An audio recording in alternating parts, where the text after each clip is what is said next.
Assalamualaikum warahmatullahi wabarakatuh. Shalom dan Om Swastiastu. Saya Delawati Apulembang dengan NIM A321230085. Saya dari kelas C. Di sini saya akan menjelaskan penerapan pendidikan multikultural pada tingkat satuan pendidikan.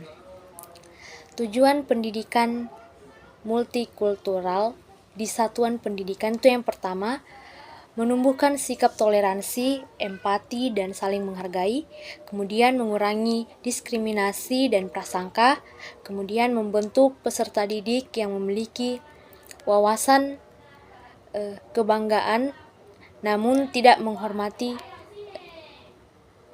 menghormati perbedaan. Kemudian membekali siswa dengan keterampilan sosial untuk hidup harmonis dalam masyarakat majemuk. Nah, adapun prinsip-prinsip pendidikan multikultural. Yang pertama itu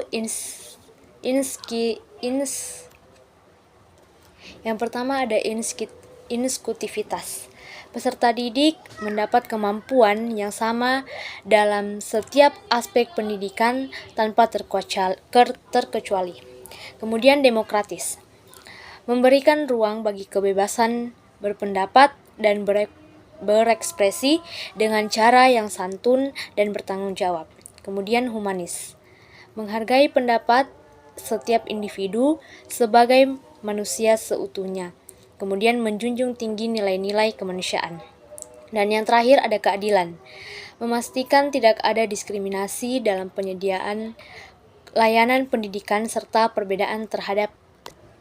Kemudian di sini ada bentuk-bentuk penerapan di tingkat satuan pendidikan, kurikulum, dan mata pelajaran. Yang pertama itu integrasi nilai multikultural dalam mata pelajaran seperti PPKN, IPS, bahasa, agama, dan sejarah. Yang kedua, penyusunan RPP atau modul ajar yang menekankan toleransi, kerjasama, dan keberagaman. Kemudian yang ketiga, penggunaan bahan ajar dan referensi. Nah, penerapan pada proses pembelajaran yang pertama itu ada dimensi integrasi isi atau materi, kemudian yang kedua dimensi konstruksi pengetahuan, yang ketiga dimensi pengurangan prasangka, dan dimensi pendidikan yang sama dan adil. Pendidikan multikultural dalam budaya dan lingkungan sekolah. Pendidikan multikultural tidak hanya berhenti di kelas, namun di setiap lingkungan sekolah seperti lingkungan sekolah inklusif, peran guru sebagai teladan, terutama dalam pembelajaran sikap dan menghargai perbedaan. Keterlibatan orang tua masyarakat. Yang pertama, mengadakan pertemuan dengan orang tua, kemudian melibatkan masyarakat bekerja sama dengan komunitas budaya lokal. Penerapan pendidikan multikultural di satuan pendidikan adalah sebuah keharusan, bukan pilihan. Ini adalah inovasi terbaik untuk menciptakan generasi masa depan Indonesia yang tidak hanya cerdas secara akademik, tetapi juga berkarakter kuat yang beriman dan bertoleransi, berempati, dan bangga sebagai bagian dari bangsa Indonesia yang majemuk, dan pencapaiannya membutuhkan komitmen bersama dari seluruh pemangku kepentingan di sekolah. Kemudian model pembelajaran kurikulum. Aktivitas pembelajaran. Yang pertama itu diskusi kelompok tentang keanekaragaman budaya, kemudian proyek kolaboratif tentang keanekaragaman budaya, presentasi tentang keanekaragaman budaya. Kemudian yang terakhir, permainan dan aktivitas yang mempromosikan kesadaran dan penghargaan terhadap keanekaragaman budaya. Adapun manfaatnya, yaitu yang pertama, meningkatkan kesadaran dan penghargaan terhadap keanekaragaman budaya. Kemudian mempromosikan kesetaraan dan keadilan dalam pembelajaran. Dan yang terakhir, meningkatkan kemampuan siswa untuk berinteraksi dengan orang lain dan latar belakang budaya berbeda.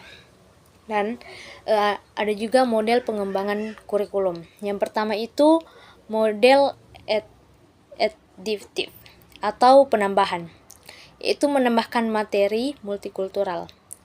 Kemudian model transformation, mengubah perspektif isi kurikulum. Dan ada model decision making dan social action, tindakan nyata dalam isu sosial. Dan yang terakhir ada model integratif, memasukkan nilai multikultural ke seluruh pembelajaran.